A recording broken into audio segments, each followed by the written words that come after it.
Hello guys, how are you doing?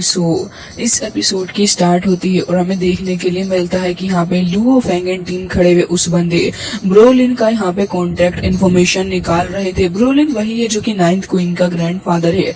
जिसके बाद हम देखते हैं कि बबाता सारी की सारी इन्फॉर्मेशन निकाल रही थी और कह रही थी कि वैसे उसके बारे में ज्यादा इन्फॉर्मेशन तो हमारे पास में अवेलेबल नहीं है, लेकिन लुओ फेंग अब हमने जो फैसला कर लिया उसको डिले करने के लिए हमें नेगोशिएशन प्रोसेस को थोड़ा आगे बढ़ाना होगा, नहीं तो फिर हम लोग थोड़ी प्रॉब्लम में फंस जाएंगे।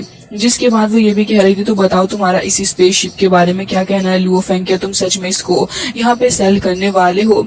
जिसके बाद यहाँ पे लुओ फेंग अभी फिलहाल इसी स्पेसक्राफ्ट के बारे में सोच रहा था और कह रहा होता है कि देखो, अगर हमें अर्थ को प्रोटेक्ट करना है तो ये जरूरी है।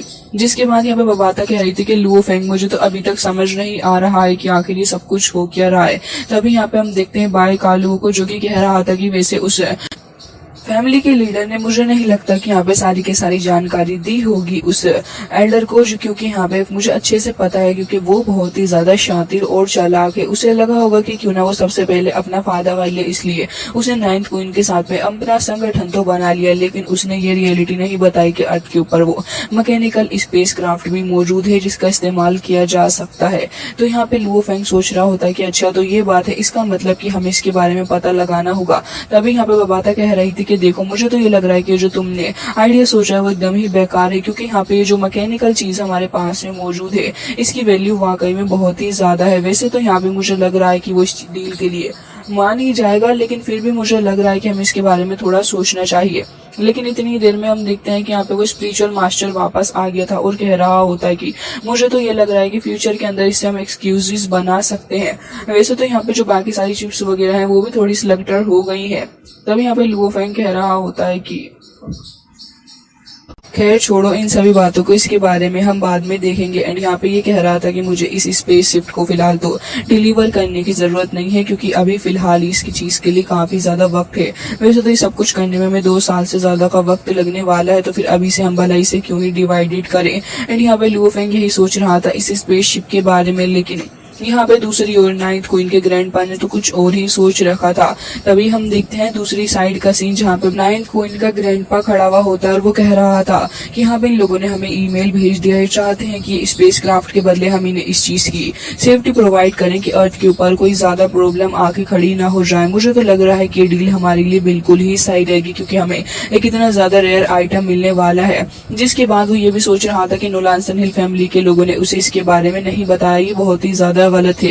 अब यहाँ पे 9th क्वीन को भी यही लग रहा था कि एक तरीके से उन लोगों ने इनके साथ में चीट ही किया है। तो फिर वो कह रही थी कि मुझे तो ये लग रहा है कि हमें सबसे पहले तो उसी स्पेसशिप को मंगा लेना चाहिए अपने पास में, क्योंकि लुओ फेंग उसको एक्सचेंज करने के लिए कह रहा है। बट यहाँ पे वो ये भी कह रही थी कि आखिर नोलानसन हिल फैमिली के लोगों ने हमें इसके बारे में क्यों नहीं बताया। तो उसका ग्रैंडपा वहीं पे खड़ा हो गया था और वो थोड़ा सोचने लग गया होता है। तभी यहाँ पे वो कह रही थी कि वैसे लुओ फेंग के साथ में ये एग्रीमेंट बहुत ही ज्यादा अच्छा रहेगा, क्योंकि हमें तो लोगों से क्या ही लेना देना, हमें तो बस अपना प्रॉफिट देखना है। जिसके बाद वो उसी रोबोटिक स्पेसशिप के बारे में सोच रही होती है और कह रही थी कि क्यों ना ग्रैंडपा सबसे पहले लुओ फेंग की रिक्वेस्ट को ही हम लोग एक्सेप्ट कर लें। और यहाँ पे वैसे भी अर्थ का फाइनल ओनर तो वो ही है, अर्थ का लॉर्ड है वो, तो फिर वैसे भी हमें उसका साथ देने पे ज्यादा प्रॉफिट होगा। जिसके बाद उसका ग्रैंडपा सारी चीजों के बारे में सोचने लग गया था और यही सोच रहा होता है कि आखिर उन्हें अब आगे क्या करना चाहिए। जिसके बाद हम देखते हैं कि फिलहाल लुओ फेंग भी इस जगह पे खड़ा था और वो उसी ईमेल को चेक कर रहा होता है, जहाँ पे उसे ही पता चलता है कि ये जो 9th क्वीन का ग्रैंडपा है वो ये कह रहा है कि अगर तुम इस स्पेसशिप को हमारे पास में डिलीवर कर दोगे जितना ज्यादा जल्दी हो पाए इतना जल्दी, तभी हम तुम्हारी इस हेल्प के लिए मानेंगे, नहीं तो फिर हमारे ऊपर कोई प्रेशर नहीं है इस सारी चीजों को मानने के लिए। अब यहाँ पे बबाता इस सारी चीजों को पढ़ के बता रही थी और कह रही थी कि वो एडवांस में हमसे ये चीज मांग रहे हैं। मुझे नहीं लगता कि हमें ऐसा करना चाहिए। लुओ फेंग उनके साथ में नेगोशिएशन करो, क्योंकि जब तक तुम उनके साथ में नेगोशिएशन नहीं करोगे मुझे नहीं लगता कि हमारा फायदा होने वाला है। वही लुओ फेंग कह रहा था कि आखिर इस नेगोशिएशन से हमारा फायदा ही क्या हुआ? क्या हम इस नेगोशिएशन को पूरे 2 साल तक घसीट सकते हैं? बिल्कुल भी नहीं, मुझे ऐसा नहीं लग रहा। तो फिर होंग भी उठ के खड़े हो जाते हैं और यही कह रहे थे कि हाँ लुओ फेंग मुझे भी यही लगता है। तो फिर ये तीनों ही खड़े होकर बात करने लग गए थे, लेकिन इतनी ही देर में यहाँ पे वो स्पिरिचुअल मास्टर अपीयर हो गया था, जो कि कह रहा होता है कि वैसे भी लुओ फेंग तुम्हारे पास में वो चिप तो नहीं है, लेकिन इसके अलावा यहाँ पे अर्थ के जो राइटफुल ओनर हो वो तुम ही हो, तो फिर ऐसे कोई अर्थ को हार्म तो नहीं पहुंचा पाएगा। लेकिन अगर हाँ तुम्हें ब्रोलिन यानी कि इस नाइन्थ क्वीन के ग्रैंडपा का साथ मिल गया तो फिर ये तुम्हारे लिए और भी ज्यादा अच्छा रहेगा लुओ फेंग। मुझे तो लग रहा है कि तुम्हें इसी चीज को सबसे पहले डन कर देना चाहिए ताकि यहाँ पे तुम्हारे साथ चीजें और ज्यादा कठिन ना हो। तभी हम देखते हैं कि बबाता काफी गुस्सा हो चुकी थी उस स्पिरिचुअल मास्टर से और कह रही होती है कि वैसे मैं भी यही सेम बात कहने वाली थी लेकिन मुझसे पहले तुमने कह दी है। हम देखते हैं कि यहाँ पे वो बंदा तूका भी आ जाता है और वो यहाँ पे लाके एक कैमरा दे देता है स्पिरिचुअल मास्टर को। इसके बाद यहाँ पे बबाता कह रही होती है कि देखो जरा मैं कैसे अपने लुक को चेंज करती हूँ। उसने यहाँ पे स्पेस के किसी ट्राइब के लुक को चेंज कर लिया था अपने लुक में एंड फिर उसके बाद वो खड़ी हो जाती है। वो यहाँ पे एक लाइव रिपोर्टिंग दे रही थी सारे ही लोगों को एंड इसके अंदर उसने कुछ झोल झाल कर दी होती है क्योंकि यहाँ पे वो सभी को ये बता रही थी कि ये चीज पता चली है कि ब्रोलिन जो है वो शाही कानूनों का उल्लंघन करने वाला है और वो यहाँ पे उन सारे कानूनों का उल्लंघन करने के बाद फिर अपना फायदा इन सारी चीजों के अंदर देखेगा। लेकिन यहाँ पे जैसे ही उसको ये न्यूज पता चलती है तो वो काफी ही ज्यादा गुस्सा हो गया था एंड नाइन्थ क्वीन भी इस सारी की सारी न्यूज को देख रही थी। तभी हम देखते हैं कि लुओ फेंग एंड टीम ने भी इस सारी न्यूज को देख लिया था जो कि बबाता द्वारा ही स्प्रेड करी गई थी। हालांकि यहाँ पे हम देखते हैं कि फिलहाल तो अभी अर्थ के लॉर्ड यानी कि Luo Feng and Nolan Sunhill family एक जगह पे आके बैठ गए थे जहाँ पे फिलहाल नोलान सन लुओ फेंग के सामने काफी ही ज्यादा गुस्से से बैठा हुआ था तो फिर लुओ फेंग भी उसे गुस्से से देख रहा होता है। इसके बाद यहाँ पे हम देखते हैं कि Nolan son leader and Luo Feng दोनों ही एक दूसरे के आमने सामने बैठे हुए थे जहाँ पे यहाँ पे पृथ्वी को सेव करने की बात चल रही होती है। तो फिर लुओ फेंग कह रहा था कि वो कभी भी इसके हवाले तो पृथ्वी नहीं करने वाला है। तभी यहाँ पे उसकी नजर कैमरे के थ्रू भी सारे के सारे लोगों के ऊपर जा रही थी जहाँ पे उसे पता चल जाता है नोलान सन हिल फैमिली के आखिर कर क्या रही है। और हम देखते हैं कि यहाँ पे नोलान सन हिल फैमिली के जो लोग होते हैं वो फिलहाल यहाँ पे काफी बुरा कर रहे हैं जो कि लोगों को समझ में आ जाता है जिसके चलते लोग अभी फिलहाल लुओ फेंग के साथ होते हैं। तभी हम देखते हैं कि फिलहाल यहाँ पे स्पिरिचुअल मास्टर कह रहा था कि देखो लुओ फेंग तुम्हें इससे डरने की कोई जरूरत नहीं है और जहां तक मुझे लगता है कि तुम अर्थ के एक ओनर हो तो फिर तुम्हें अर्थ के को प्रोटेक्ट करने के लिए इतनी सारी चीजों के बारे में नहीं सोचना चाहिए। तुम्हारी डील बिल्कुल ही सही है जो कि लोगों के सामने अब रखी जाएगी। लेकिन तभी हम देखते हैं कि बबाता यहाँ पे आ गई थी और कह रही होती कि मुझे तो लग रहा है यहाँ पे टाइम आ चुका है कि सबको बता दिया जाए कि आखिर नोलान सन हिल फैमिली क्या कर रही है। जिसके बाद वो यहाँ पे सारे के सारे राज नोलान सन हिल फैमिली के खोल रही होती और बता रही थी कि आखिर नोलान सन हिल फैमिली अर्थ के साथ में क्या करना चाह रही है। साथ ही वो मुंह भी चिढ़ाने लग जाती है। लुओ फेंग एंड टीम खड़े हुए इसको देख रहे थे कि आखिर ये क्या करने की कोशिश कर रही है। लेकिन तभी बबाता बताती है कि यहाँ पे ब्रोलिन जो है वो हमें सेव करने की कोशिश कर रहा है एक तरीके से अर्थ को सेफ्टी प्रोवाइड करके जिससे कि हमारा फायदा हो रहा है एंड हम उसके बदले उसे काफी अच्छा स्पेसशिप भी देंगे।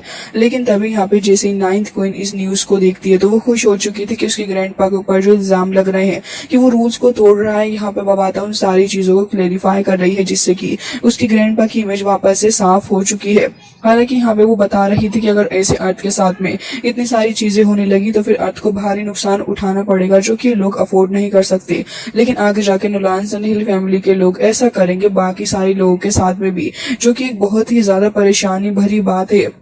तभी हम देखते हैं कि यहाँ पे कुछ ढेर सारे लोग आके खड़े हो चुके थे और वो यही देख रहे होते हैं कि आखिर नोलान सन हिल फैमिली क्या करने की कोशिश कर रही है जिससे कि सभी और भी बहुत ही ज्यादा बुरे तरीके से अवेयर हो चुके थे और डर रहे थे। तभी हम देखते हैं कि लुओ फेंग का पुराना दोस्त भी यहाँ पे खड़ा हुआ था उसी लड़की के साथ में जिसे उसने काफी वक्त पहले खरीद लिया था। जिसके बाद यहाँ पे कुछ और लोग भी आपस में ऐसे ही बातें कर रहे थे और कह रहे होते हैं कि न जाने क्या चल रहा है इस जगह पे। लेकिन यहाँ पे हम देखते हैं कि एक बार फिर से वो जाता और कह रहा था कि लुओ फेंग मुझे ऐसा क्यों लग रहा है कि तुम ह्यूमन रेस से होने के बावजूद भी कुछ बहुत ही ज्यादा अच्छा करने वाले हो। एंड यहाँ पे हम देखते हैं कि एक जीनियस बैटल भी बिगन होने वाला था जिसके बाद नाइन्थ क्वीन कह रही थी कि मुझे लग रहा है कि मुझे इन सारी चीजों के साथ में अब खुद से ही डील करना होगा क्योंकि लुओ फेंग मुझे लग रहा है कि हमें फंसाने की कोशिश कर रहा है क्योंकि वो इस नेगोशिएशन को आगे की तरफ को टाल रहा है। लेकिन हमें जल्द से जल्द वो स्पेसशिप चाहिए जिसे कि हम फिलहाल हासिल करेंगे किसी भी हालत में। उसकी ग्रैंडपा भी उसकी शक्ल को देख रहे थे कि आखिर सडनली इसे क्या हो जाता है। हालांकि तभी हम देखते हैं लुओ फेंग की गोल्डन हॉर्न बहमूद की बॉडी को जो कि फिलहाल काफी ज्यादा गुस्से में नजर आ रही थी और वो यहाँ पे लुओ फेंग बैठा हुआ उसी वेपन का इस्तेमाल करने लग जाता है जो उसे पहले मिला था। एंड यहाँ पे उसी का इस्तेमाल करते हुए लुओ फेंग अपनी पावर को एक्टिवेट भी कर रहा होता है। वो उस वेपन के ऊपर ढेर सारी नाइफ वगैरह चलाने लग गया था जो कि बहुत ही ज्यादा शार्प थे, जिसके बाद यहाँ पे लुओ फेंग सेकंड वेपन का इस्तेमाल भी कर रहा होता है। बबाता यहाँ पे उस वेपन के बारे में लुओ फेंग को बताने लग गई थी और कह रही होती है कि इसका इस्तेमाल करना सीख जाओगे तो और भी ज्यादा अच्छा रहेगा लुओ फेंग, और वो यहाँ पे आगे की बातों को भी बता रही थी। लुओ फेंग को काफी सारी चीजें वो समझा रही होती है, जिसे लुओ फेंग अपने दिमाग में रखने लगा था और कह रहा होता है कि पहले मुझे अब इसे ढंग से इस्तेमाल करना ही सीखना होगा।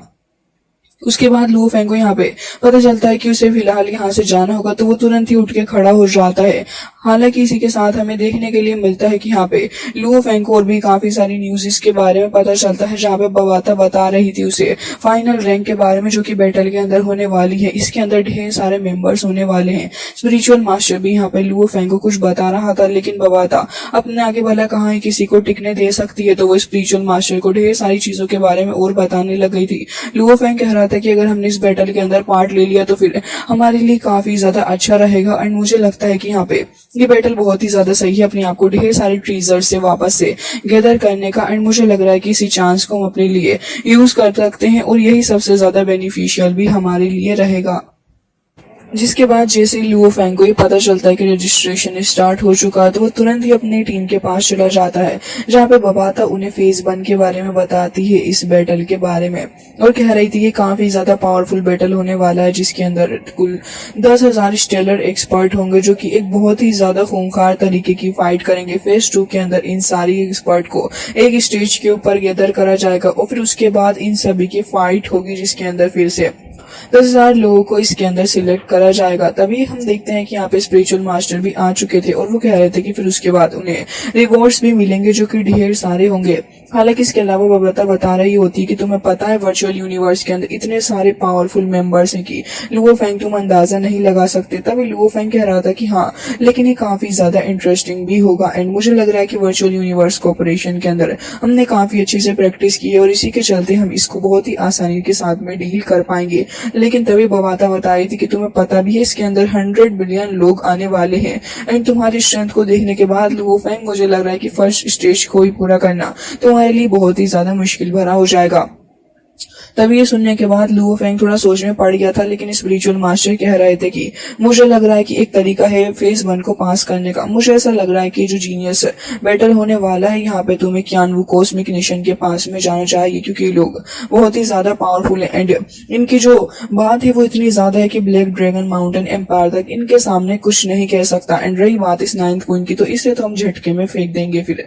जिसके बाद ये सारे लोग इस चीज को समझ गए थे और कह रहे थे कि ठीक है, फिर हम तीनों ही ब्रदर्स काफी तेज खतरनाक वाली फाइट करने वाले हैं, जिसके अंदर हमें पूरा 100% देना होगा।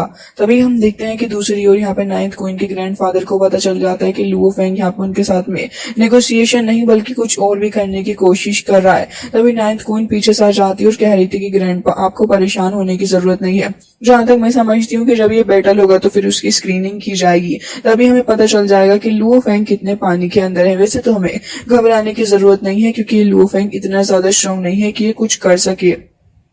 तभी उसके ग्रैंडपा अपनी चेयर पे जाके बैठ गए थे और कह रहे होते कि अगर ये एक बार मेरे सामने आ गया तो मैं इसे अपने हाथों से मार डालूंगा। ये वाकई बहुत ही ज्यादा शातिर है। लुओ फेंग अपने घर पे था एंड यहाँ पे अपनी वाइफ एंड बच्चों के साथ में टाइम स्पेंड कर रहा था। तभी उसे पता चलता है कि फर्स्ट स्टेज की सिलेक्शन अब बस स्टार्ट हो ही चुकी है। तो फिर लुओ फेंग यहाँ पे रुक नहीं सकता था, वो तुरंत ही वहां से चला जाता है। दूसरी ओर नोलान सनहिल फैमिली के उस लीडर को देखते हैं जो कि बहुत ही ज्यादा गुस्सा था और उसकी पूरी की पूरी आर्मी भी इस जगह पे मौजूद होती है। तभी वो कह रहा था कि अब तक तो लुओ फेंग का वो अर्थ हमारे कब्जे में होना चाहिए था, लेकिन बार बार वो हमसे बचता जा रहा है कि तुम में से कोई है जो कि लुओ फेंग को मार पाएगा। तभी यहाँ पे ढेर सारे वॉरियर्स थे, लेकिन कोई आगे बढ़ने की हिम्मत ही नहीं कर पा रहा था। लेकिन तभी भीड़ में से किसी की आवाज सुनते हैं जो कि कह रहा था कि बिल्कुल मैंने यहाँ पे पूरी कोशिश की है कि मैं इस चीज को कर पाऊं। एंड हम देखते हैं कि यहाँ पे वो कह रहा था कि मैं इस बैटल के अंदर भी पार्टिसिपेट करने वाला हूँ। साइड का सीन दिखाया जाता है जहाँ पे हम देखते हैं कि एक बंदा फिलहाल तो उस लीडर के पास में आके खड़ा हो गया था जिसका नाम दाबिनी था। एंड यहाँ पे लीडर कह रहे होते हैं कि मुझे तुमसे काफी सारी उम्मीद है, अगर अर्थ का वो लीडर तुम्हें मिल जाए तो उसे टेक डाउन कर देना, और उम्मीद करता हूँ कि इस बैटल के अंदर अगर उसकी मुलाकात तुमसे हुई तो तुम उसे मार डालोगे। तभी वो कह रहा था कि आप इस चीज के बारे में बिल्कुल परेशान ना हो, मैंने अपनी पूरी प्रेपरेशन कर रखी है। जिसके बाद हमें और भी काफी सारे वॉरियर्स को दिखाया जाता है जो कि युद्ध के अंदर पार्ट लेने वाले थे। तभी लुओ फेंग यहाँ से निकल जाता है उसे युद्ध के अंदर पार्ट लेने के लिए। एंड यहाँ पे बबाता लुओ फेंग को बता बताती है कि लुओ फेंग स्टार्स तुम देख रहे हो कितने सारे हैं, सारे के सारे तुम्हारा कंपटीशन है। तो लुओ फेंग कह रहा था कि हाँ, और मैं इन सभी से कंपटीशन करने के लिए रेडी हूँ। वो तुरंत ही उन स्टार्स की तरफ को चला जाता है और काफी स्पीड के साथ लुओ फेंग आगे बढ़ रहा था। लुओ फेंग के अलावा हमें और भी ढेर सारे वॉरियर्स दिखाए जाते हैं जो कि पहले नहीं दिखाए गए। वो अपने आप में काफी ज्यादा स्ट्रॉन्ग है, जो कि लुओ फेंग को इस जीनियस बैटल के अंदर एक काफी खतरनाक टक्कर देने वाले हैं। तब हम उस एल्डर को देखते हैं जो कि काफी वक्त पहले हमने देखा था, और वो कह रहा होता है कि इस स्टेज 1 के अंदर उम्मीद करता हूं कि आप सभी पार्टिसिपेंट्स बहुत ही अच्छा परफॉर्म करेंगे, और जो फाइनलिस्ट होंगे उसके बाद उन्हें सेकंड सेक्शन के अंदर डाला जाएगा, जो कि यहाँ पे हमें वर्चुअल यूनिवर्स के थ्रू पता चलता रहेगा। लुओ फेंग भी यहाँ पे खड़ा हुआ था और उसके बाद उसके कॉम्पिटिटर्स को हमें दिखाया जाता है जो कि यहाँ पे यूनिवर्स के अंदर भरे हुए थे। उन्हें देख के लग ही नहीं रहा होता कि ये लोग हैं, बल्कि सारी तादाद वाली डस्ट वो नजर आ रही थी। लेकिन वाकई में इतने ढेर सारे लोग थे, क्योंकि इसके अंदर 100 बिलियन लोग जो पार्टिसिपेट करने वाले हैं। लुओ फेंग भी आगे बढ़ रहा था और बबाता उसे कह रही होती है कि लुओ फेंग, मुझे ऐसा लग रहा है कि तुम यहाँ पे इस चीज को कर लोगे एंड बहुत ही अच्छे से सक्सेसफुली बाहर भी तुम आ पाओगे। तभी लुओ फेंग कह रहा था कि हाँ, मुझे पता है और मैं इस फाइट को करने के लिए रेडी हूँ। जिसके बाद वो तेजी से आगे बढ़ जाता है।